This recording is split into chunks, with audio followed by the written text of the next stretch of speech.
On plonge aujourd'hui dans une histoire assez folle en fait. Ah oui, Imaginez, au XVIe siècle, la plus grande superpuissance mondiale, la couronne espagnole, a tellement peur d'un groupe ethnique africain qu'elle interdit son importation dans les Amériques. purement et simplement. Il s'agissait des Wolofs, que les Espagnols appelaient les Jolofs. Notre mission, pour cette analyse, c'est de comprendre pourquoi. Et on va voir que le récit habituel sur la passivité des captifs est, complètement à revoir. Totalement.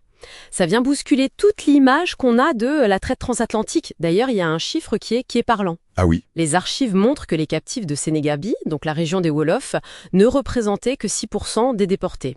Mais ils sont à l'origine de 23% des révoltes sur les navires. 23%.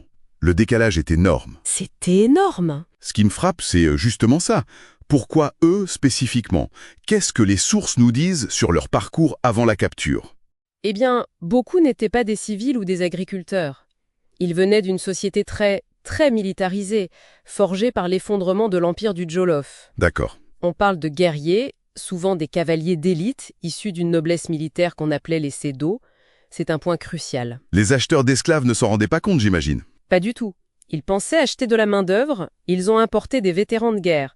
Une erreur de casting monumentale de leur point de vue, quoi. Donc on a ce cocktail explosif, discipline militaire, organisation hiérarchique. Et un savoir-faire décisif, la métallurgie. Ils savaient travailler le fer. Ce qui veut dire qu'ils pouvaient transformer n'importe quel outil. Exactement. Donnez-leur des outils agricoles et ils vous en faisaient des armes. Du coup, leur révolte n'était pas des soulèvements de désespoir, c'était des opérations militaires planifiées. Et j'imagine qu'il n'a pas fallu longtemps avant que ça ne dégénère pour les colons.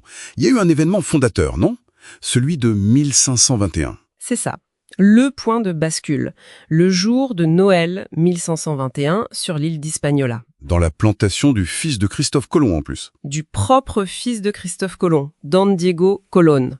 Un groupe de Wolofs, mené par des figures comme une certaine Maria Olofa, lance la première grande révolte organisée des Amériques. Et leur but n'était pas juste de s'enfuir, c'est ça? Non, leur objectif était clair, conquérir le territoire. Une peur panique, j'imagine, du côté espagnol. C'est fou de voir une superpuissance mondiale être à ce point déstabilisée. Une peur panique, le mot est juste, la couronne a réagi par une série de décrets.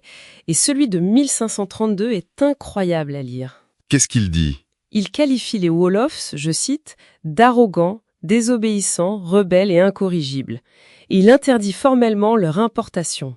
Ce n'était donc pas une mesure générale, mais bien une interdiction ciblée sur un seul peuple. Tout à fait. Basée sur une réputation. Et il y avait un autre facteur, une arme intellectuelle cette fois, qui les effrayait peut-être encore plus, l'islam.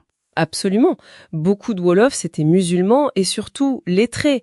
Pour eux, un musulman né libre ne pouvait pas être légalement asservi. Leur résistance était aussi un acte de foi. Mais l'aspect le plus stratégique, c'était l'écriture, non? À l'ajami, une langue locale transcrite en alphabet arabe, ils pouvaient communiquer en secret. Ils planifiaient des révoltes par écrit. Littéralement sous le nez de leur maître. Exactement. Des maîtres qui, souvent, étaient eux-mêmes illettrés. C'est une dimension qu'on oublie souvent.